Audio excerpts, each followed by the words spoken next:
Happy 4th of July, everyone.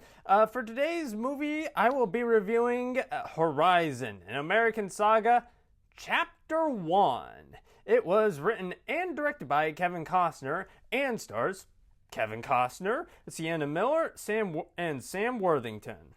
So, I'm not going to summarize the plot of this movie. Not because I hate it or anything like other movies I've reviewed, but there is... One moment, please. Yeah, there are a bajillion characters in this movie, and they have so many subplots. There's a woman fleeing an abusive husband. There's a caravan of wagoners traveling the Santa Fe Trail. There's a boy who's seeking, vengeance against Apache war tribe for the death of his family, and so much more. It's just, just the length of this video alone could, be me summarizing just the basic plot summary of this movie. So let's get the biggest issue out of the way. This film is too damn long. It is just sweet Jesus. There are some moments throughout this film where I would go, and we needed to see this moment because...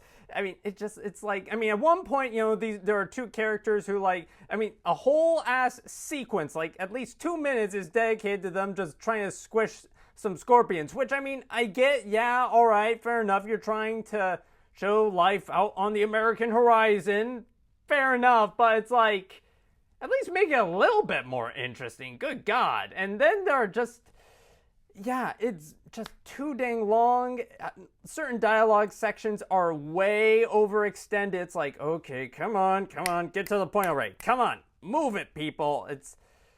Yeah. So the performances, they range wildly all over the map.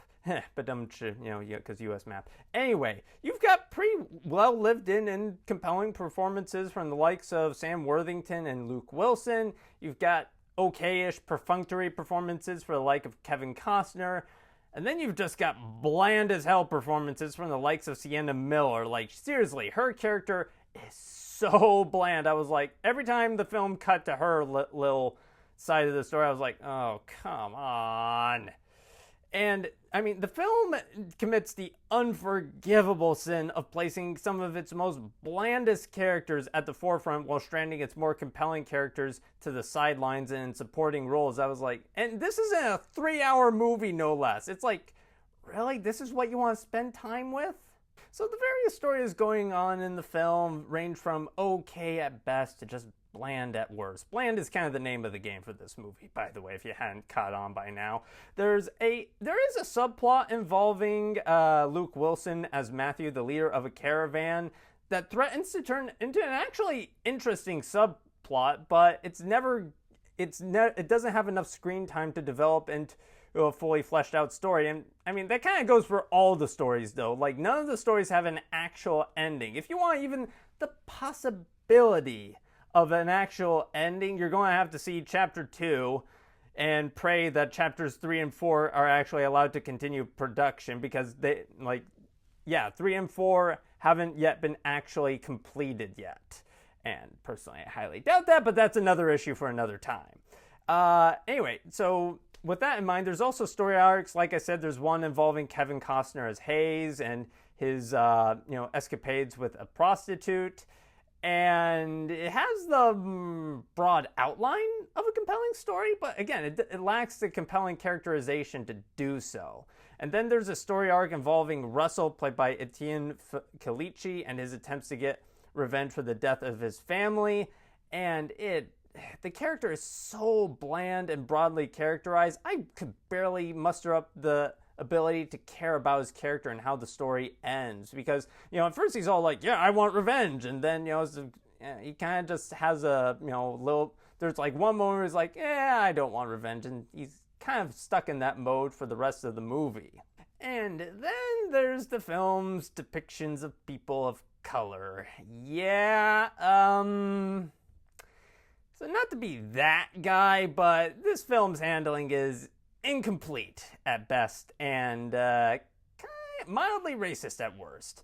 So the mildly racist at worst part involves the indigenous characters.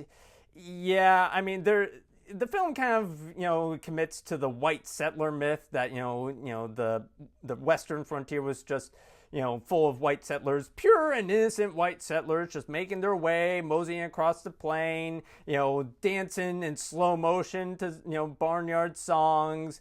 And the Indians, oh, they're just these savage people. They just want to murder you, shoot you full of arrows, kill your babies, kill your kids, and steal your violin. That last part, I mean, again, you might think I'm over exaggerating there, but like honestly, there's a last part where they steal where a violin is stolen, and the film makes such a big deal at this moment. You'd think the violin was the Declaration of Independence itself.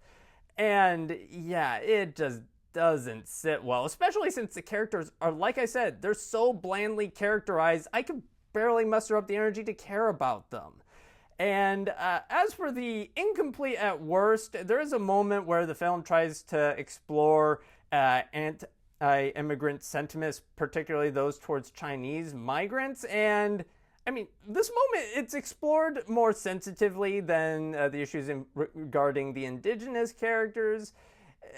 But again, it feels more like a footnote in an already 3-hour-long movie. So, again, yes, yeah. So the one thing this movie has really good going for it is the production value. Like, seriously, the landscapes are amazing. The film takes advantage of its widescreen aspect ratio to soak in all the beautiful exterior environments across the American countryside. It's really good. The production value is good. The costumes look amazing. The sound design is also really well done, especially the gun sound effects. I enjoyed those as well. I mean, the action scenes themselves, again, they do suffer from awkward and borderline racist characterizations of indigenous people, but they are fun. I mean, again, they're well staged. Kevin Costner knows his way around an action scene. And again, they can be a little overly gratuitous, but again, on a technical level, they're well done. So, though it's impressive in its scale, this film is way too uneven in its execution to make me excited for a chapter 2, or heck, a chapter 3 or 4. So with all that in mind, I will be giving Horizon, American Saga Chapter 1, 2 out of 5 stars. Anyway, thank you for watching. Have a good rest of your day. If you like this review and would like to see more like it, be sure to like and subscribe and leave a comment down below. And for today's comment section prompt of the day, what is your favorite Western and why?